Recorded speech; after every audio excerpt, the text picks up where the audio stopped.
നരകമോചനം കൊണ്ട് അനുഗ്രഹിക്കപ്പെട്ട 10 ദിവസങ്ങളിലാണ് നമ്മളൊക്കെയും ഉള്ളത്.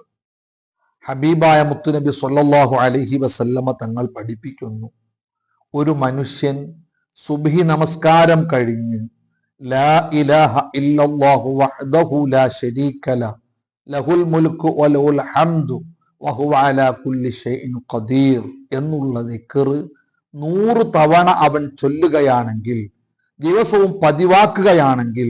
അവന് നരകത്തിൽ നിന്ന് മോചനം ലഭിക്കുമെന്നും 10 ഹസനാത്തുകൾ